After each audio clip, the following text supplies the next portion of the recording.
नमस्कार दोस्तों, मेरा नाम वीरू द्विवेदी है। मैं आपका अपने यूट्यूब चैनल पर हार्दिक स्वागत करता हूं। उम्मीद करता हूं कि आप स्वस्थ, बेहतर, मस्त होंगे। आज हम बात करेंगे एक ऐसे टॉपिक की जो कि आगे आने वाला यूपी टेट हो या सुपर टेट हो, आपको यहां से प्रश्न जरूर देखने को मिलेंगे। जितने भी लोग चैनल पर पहली बार विजिट कर रहे हैं, चैनल को सब्सक्राइब करें, वीडियो को लाइक करें और ज़्यादा से ज़्यादा ग्रुपों में शेयर करें। आज हम बात करेंगे पर्यावरण अध्ययन के टॉप 13 क्वेश्चनों की। तो आइए शुरू करते हैं। पहला प्रश्न है, निम्न में से किसमें उद्यान कृषि का अध्ययन किया जाता है? तो बात आई है उद्यान कृषि की, तो बता दें जो उद्यान कृषि का अध्ययन किया जाता है वो हॉर्टिकल्चर के अंतर्गत हम उद्यान कृषि का वर्णन करते हैं। बी ऑप्शन एकदम करेक्ट है। चलते हैं अपने अगले प्रश्न की ओर। विज्ञान प्राकृतिक विषय एवं व्यवस्थित ज्ञान एवं अवधारणाओं के मध्य संबंधों का तार्किक अध्ययन है जिनमें ये विषय व्यक्त होते हैं। उपर्युक्त विज्ञान की परिभाषा किसने दी है? क्या बी.एस. ब्लूम ने दी है, या J.W.N. सुल्विन ने दी है, या कार्ल पार्पर ने दी है, या W.C. डेम्पियर ने इस परिभाषा को अंगीकृत किया है? तो मैं बता दूं ये परिभाषा W.C. डेम्पियर की है। याद रखिएगा, बी.एस. ब्लूम जिन आपको पता है 1956 में इन्होंने बी.एस. ब्लूम ने शिक्षा के 3 पक्षों की बात की थी। आपको मैं बता दूं वो पक्ष हैं संज्ञानात्मक, क्रियात्मक और भावात्मक। याद रखिएगा, बी.एस. ब्लूम 1956 में अपने सिद्धांत के लिए जाने जाते हैं। बात करते हैं अपने अगले प्रश्न की। निम्नलिखित में से कौन सा प्राथमिक स्तर पर विज्ञान शिक्षण का वांछित उद्देश्य है? विज्ञान के तथ्यों और सिद्धांतों एवं इनके अनुप्रयोगों को जानना। बात सही है। बी ऑप्शन में कह रहा है प्राकृतिक जिज्ञासा, सौंदर्य परखता की अनुभूति तथा विज्ञान एवं प्रौद्योगिकी में सृजनात्मकता का पोषण। बिल्कुल सही है, क्योंकि यहाँ बात क्रिएटिविटी की है। ये एकदम करेक्ट है। अगले पॉइंट को पढ़ते हैं। ईमानदारी, सत्यनिष्ठता और सहयोग के मूल्यों को आत्मसात करना। दोस्त, इसके जो सभी ऑप्शन हैं वो तीनों ही बातें सही कह रहा है, इसलिए डी ऑप्शन एकदम करेक्ट है। बात करते हैं अपने अगले प्रश्न की। कह रहा है कौन सी गैस ग्लोबल वार्मिंग के लिए उत्तरदायी है? मैं बता दूं, ग्लोबल वार्मिंग वो चीज़ें होती हैं जब इसकी मात्रा अधिक हो जाएगी, पृथ्वी में ग्लोबल वार्मिंग बढ़ने लगेगी, तो मैं बता दूं हिमखंड पिघलने लगेंगे, ग्लेशियर पिघलने लगेंगे, जिससे समुद्रों में जो बाढ़ है वो आने लगेगी और पृथ्वी का जो जीवन है वो विलुप्त होने के कगार पर आ जाएगा। तो जो ग्लोबल वार्मिंग के लिए उत्तरदायी गैस की बात पूछी जा रही है, तो इसके लिए गैसों की एक ट्रिक है। ओ मीना का जलवा, ओ से ओजोन, मी से मीथेन, ना से नाइट्रस ऑक्साइड, कार्बन डाइऑक्साइड, जा से जलवाष्प, ओ से ओजोन। ये आप याद रखिएगा, ये ग्लोबल वार्मिंग के गैसों की एक उत्तरदायी ट्रिक है। तो मीथेन जो है ग्लोबल वार्मिंग के लिए ये भी उत्तरदायी है, कार्बन डाइऑक्साइड भी उत्तरदायी है। मैं बता दूं दोनों ही उत्तरदायी हैं, लेकिन यहाँ पर पूछा जा रहा है कौन सी गैस ग्लोबल वार्मिंग के लिए उत्तरदायी है। तो जो सबसे ज़्यादा उत्तरदायी है वो कार्बन डाइऑक्साइड है। सी ऑप्शन आप मारिएगा, क्योंकि कार्बन डाइऑक्साइड सबसे ज़्यादा उत्तरदायी है, जो हमारे वायुमंडल में 0.03% विद्यमान है। तो सी ऑप्शन एकदम करेक्ट है। बात करते हैं अपने अगले प्रश्न की। विशिष्ट से सामान्य का जो सिद्धांत है वो किस में प्रयोग होता है? तो विशिष्ट से जो सामान्य का प्रयोग है वो आगमन विधि में प्रयुक्त होता है। डी ऑप्शन एकदम करेक्ट है। विशिष्ट से सामान्य आगमन विधि, यानी कि आगमन विधि में हम बालकों को पहले उदाहरण देते हैं, उदाहरण के बाद ही हम नियम की ओर ले चलते हैं। तो जब हम उदाहरण पहले समझा देंगे तो बालक ऑटोमेटिक नियमों को सीख लेगा दोस्त, इसलिए डी ऑप्शन एकदम करेक्ट है। बात करते हैं अपने अगले प्रश्न की। छोटी कक्षाओं में पर्यावरण अध्ययन विषय में रुचि उत्पन्न करने के लिए पढ़ाने का तरीका होना चाहिए।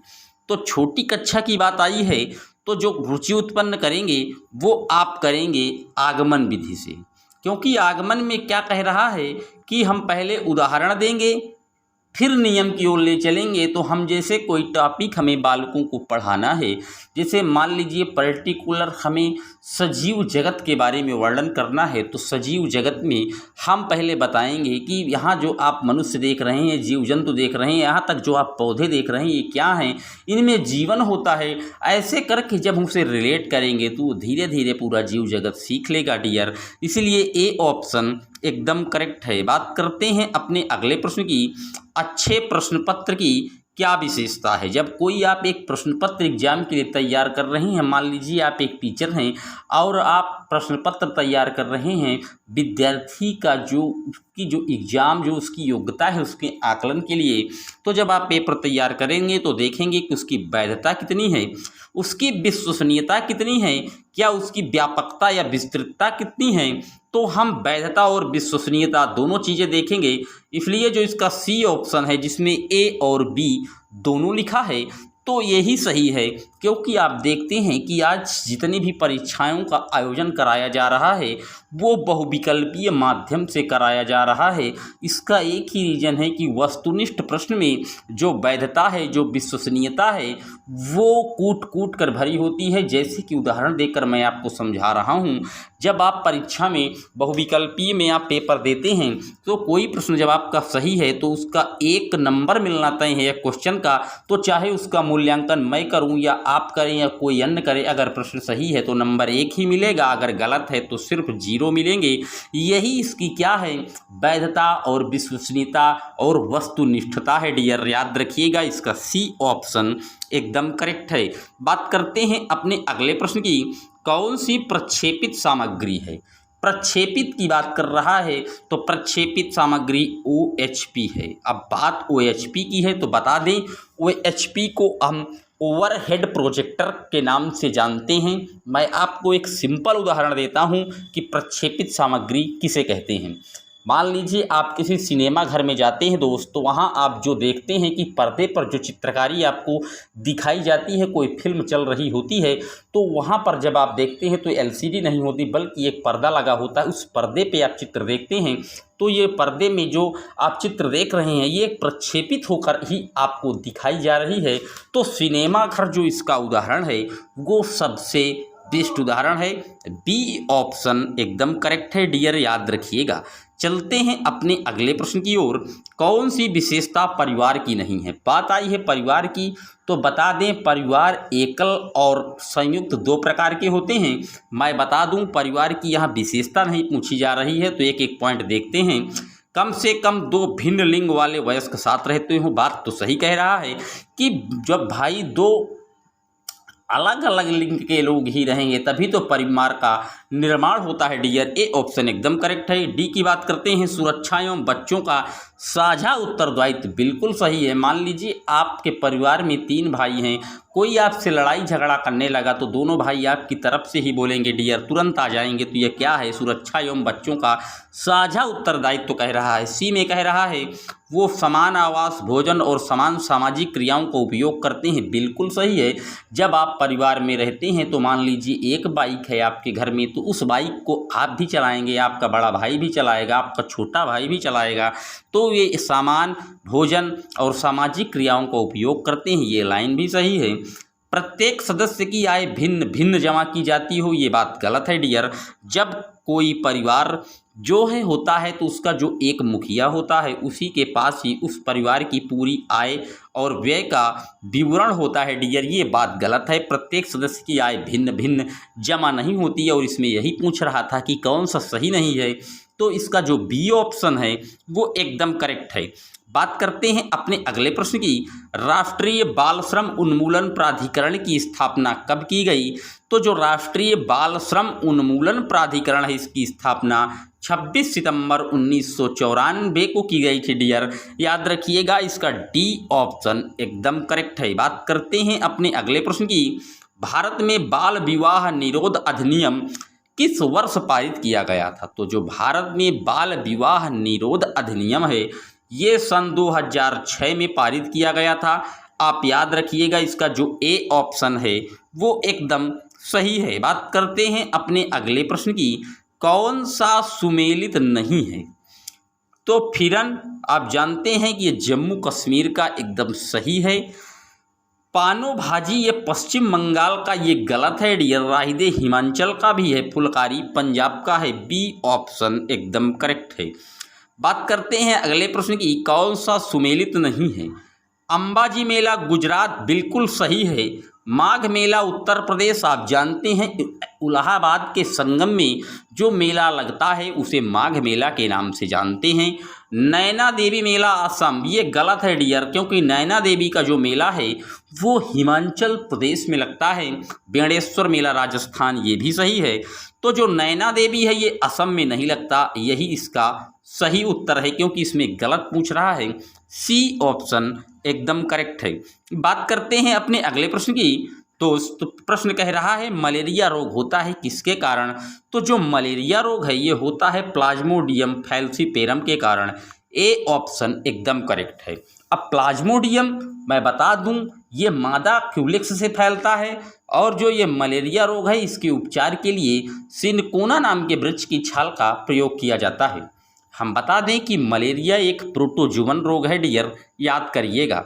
अगर पूछ ले एंटमीबा क्या है, तो एंटमीबा हिस्टोलिटिका, ये जब आप देखते हैं कि कोई आदमी, कोई वयस्क, कोई बालक बार बार दस्त जाता है तो उसे पेचिश, जब आप कहते हैं कि इस व्यक्ति को पेचिश पड़ रही है, तो यही एंटमीबा हिस्टोलिटिका के एक वायरस के कारण ही उसे पेचिश नामक बीमारी का सामना करना पड़ता है। तो बी ऑप्शन तब आप लगाइएगा, लेकिन यहाँ मलेरिया रोग की बात आई है तो आप सीधे ए ऑप्शन मारिएगा। बात करते हैं अपने अगले प्रश्न की। अवतल दर्पण के अत्यंत निकट जब हम बिंब को रखते हैं तो प्रतिबिंब होता है। तो प्रतिबिंब जो होगा वो आभासी, सीधा और आवर्धित होगा डियर। बी ऑप्शन एकदम करेक्ट है। बात करते हैं अपने अगले प्रश्न की। अम्लीय वर्षा का कारण निम्न में से किसकी सांद्रता में वृद्धि है? बात आई है एसिड रेन की, तो बता दें अम्लीय वर्षा या एसिड रेन सबसे पहले 1972 में स्वीडन में हुई थी डियर। अब बात आई है अम्लीय वर्षा की, तो अम्लीय वर्षा के लिए सल्फर डाइऑक्साइड तथा नाइट्रस ऑक्साइड जो है मूल रूप से उत्तरदायी हैं, क्योंकि यही दोनों जब मिलते हैं तो सल्फ्यूरिक अम्ल का निर्माण कर देते हैं। मैं आपको बता दूं अम्लीय वर्षा को हम दीवारों का कुष्ठ रोग के नाम से भी जानते हैं, इसे हम स्टोन लेप्रोसी के नाम से भी जानते हैं। अम्लीय वर्षा की बात सबसे पहले रॉबर्ट एंगस नामक मनोवैज्ञानिक ने की थी, ये भी आप नोट डाउन कर लीजिएगा। बात करते हैं अपने अगले प्रश्न की ओर। जब ध्रुव से भूमध्य रेखा की ओर बढ़ते हैं तब जैव विविधता क्या होती है? यहाँ बात आई है बायोडाइवर्सिटी की, तो बता दें जैव विविधता शब्द की बात सबसे पहले WM रोजन ने की थी, और हॉट स्पॉट की बात नॉर्मन मायर्स ने की थी। और जैव विविधता दिवस प्रतिवर्ष 22 मई को मनाते हैं, और जैव विविधता दिवस जब आप ध्रुव से भूमध्य रेखा की ओर जाएंगे तो बढ़ जाएगी डियर। ए ऑप्शन एकदम करेक्ट है। बात करते हैं अपने अगले प्रश्न की। ह्यूमस निर्माण में कौन सा सहायक है? बात आई है ह्यूमस निर्माण की, तो उत्पादक भी सहायक होते हैं, अपघटक भी होते हैं और उपभोक्ता भी होते हैं। तो जो इसका डी ऑप्शन है, डी फॉर डेनमार्क, ये एकदम सही जवाब है। बात करते हैं अपने अगले प्रश्न की। विश्व पर्यावरण दिवस कब मनाया जाता है? तो जो विश्व पर्यावरण दिवस है ये हम 5 जून को मनाते हैं।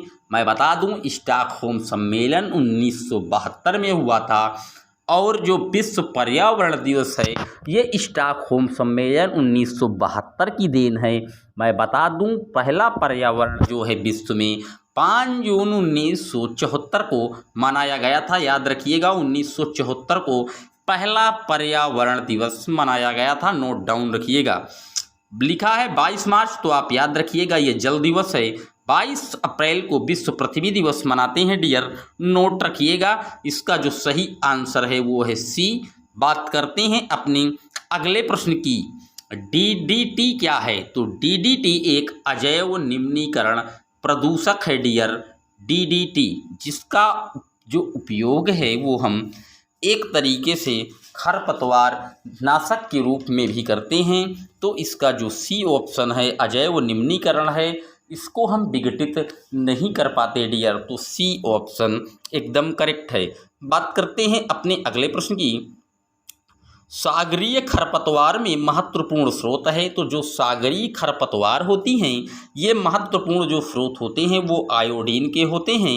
आप याद रखिएगा सी ऑप्शन एकदम सही है, क्योंकि जो समुद्र होते हैं, सागर होते हैं, इनमें 1000 में लगभग 1000 ग्राम में लगभग 35 ग्राम NaCl की मात्रा पाई जाती है, यानी कि सोडियम क्लोराइड इनमें विद्यमान होता है। तभी जो सागर का जल है वो लवणीय होता है। नोट कर लीजिएगा। चलते हैं अपने अगले प्रश्न की ओर। ओजोन परत की मोटाई नापने की इकाई क्या है? बात आई है ओजोन परत की मोटाई नापने की, तो बता दें हम इसका जो मापन है वो डाप्सन इकाई में करते हैं।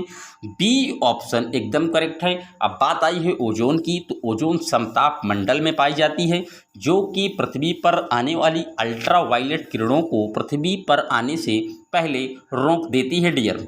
ओजोन परत का सबसे ज़्यादा अगर कहीं छिद्रीकरण देखा जाए यानी कि विनष्टीकरण देखा जाए तो अंटार्कटिका में हुआ था, लेकिन अगर भारत में पूछ ले तो त्रिवेंद्रम में हुआ था। त्रिवेंद्रम कहाँ है? ये उत्तराखंड में पड़ता है, ये भी आप नोट कर लीजिएगा।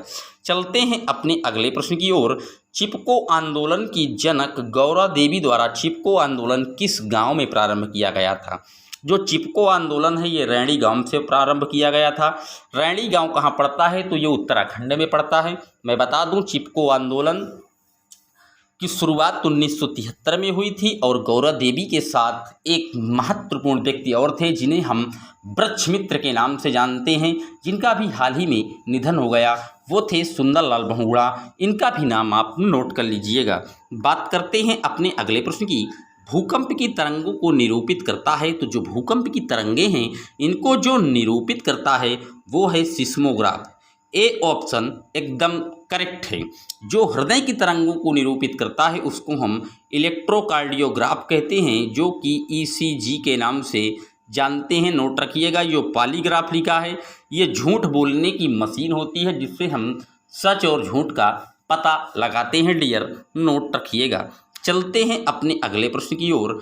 किसी खाद्य श्रृंखला की प्रथम कड़ी सदैव हरे पादप होते हैं, क्योंकि जो हरे पादप होते हैं वे सूर्य के प्रकाश में वायुमंडलीय कार्बन डाइऑक्साइड को स्थिरीकृत करते हैं। तो इसका जो सी ऑप्शन है वो एकदम करेक्ट है। बात करते हैं अपने अगले प्रश्न की।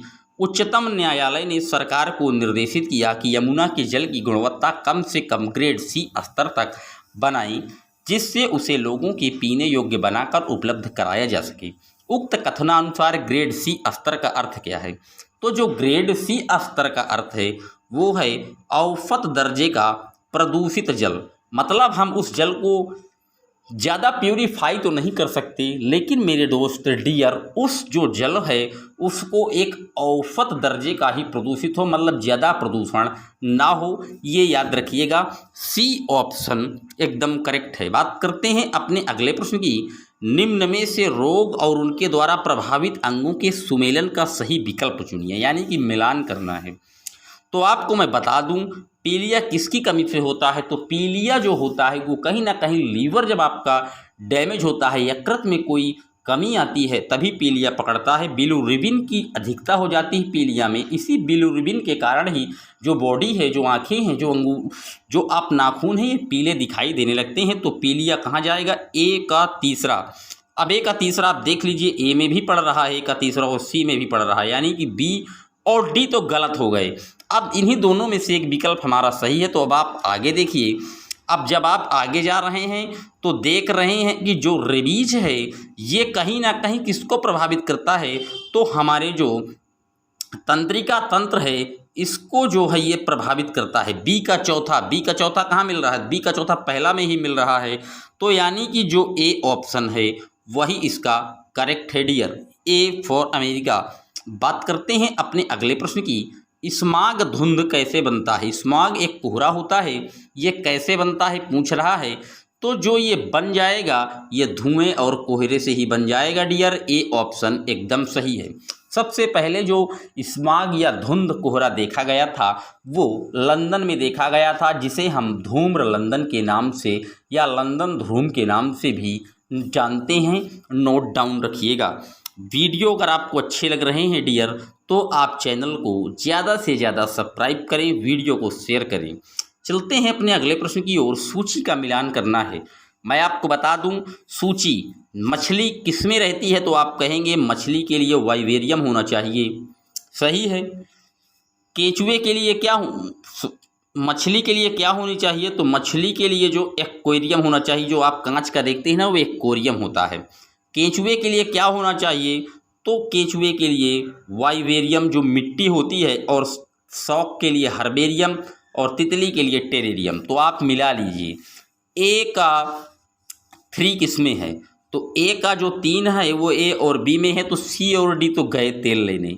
अब आप देखिए कि इसमें से 3 में से आपको कोई और आता है कि नहीं, तो आप देखेंगे कि केंचुआ किसमें है, तो केंचुआ जो है वो टेरियम में आएगा। बी में 4 कहाँ है, तो बी में 4 तो दोनों में है, तो अभी ये क्लियर नहीं हो पा रहा है। अब आगे देखते हैं कि तितली कहाँ है। सी ऑप्शन, तितली जो है सी पहले में है और डी मतलब सी पहले में है और सी दूसरे में है, तो वाइवेरियम में तो तितली जाएगी नहीं। तो तितली कहाँ जाएगी, तितली जाएगी जो है बी में, यानी कि जो इसका सही ऑप्शन है डियर वो बी होगा। बी ऑप्शन एकदम करेक्ट है। बी ऑप्शन कैसे, तो मछली मिली कहाँ, एक्वेरियम में, आपको पता ही है। केचुआ कहाँ जा रहा है, बी का चौथा टेरियम में जा रहा है, क्योंकि ये मिट्टी में है, तो टेरिटरियम मिट्टी को कहते हैं डियर। और तितली कहाँ जा रही है, तितली के लिए हम हर्बेरियम का निर्माण करेंगे। और शाक कहाँ जा रहा है, तो शाक या मछली ये जा रही वाइवेरियम में। तो इसका जो बी ऑप्शन है एकदम करेक्ट है। मिलान आप समझ लीजिएगा, यहाँ से क्वेश्चन जरूर बनते हैं डियर। बात करते हैं अपने अगले प्रश्न की ओर। अगला प्रश्न हमारा क्या कह रहा है, चलते हैं अपने अगले प्रश्न की ओर। सॉरी डियर, आज इतने ही प्रश्न हैं, लगभग 40 प्रश्न थे दोस्त। मैं आपको उम्मीद दिलाता हूँ कि आपको यहाँ से प्रश्न जरूर मिलेंगे दोस्त। ये पर्यावरण का एक दमदार वीडियो था, जिसमें हमने बहुत धीरे तरीके से, बहुत शांत तरीके से आपको लगभग 30 से 35 क्वेश्चनों का एक प्रैक्टिस सेल्फ जो है बहुत ही एक्सप्लेन तरीके से समझाया। उम्मीद करता हूं कि आपको वीडियो अच्छा लगा होगा। अगर वीडियो आपको अच्छे लग रहे हैं तो चैनल को सब्सक्राइब करें, वीडियो को ज़्यादा से ज़्यादा शेयर करें, वीडियो को लाइक करें डियर। मिलते हैं एक और वीडियो में, तब तक के लिए जय हिंद, जय Bharat. Thanks for watching my video.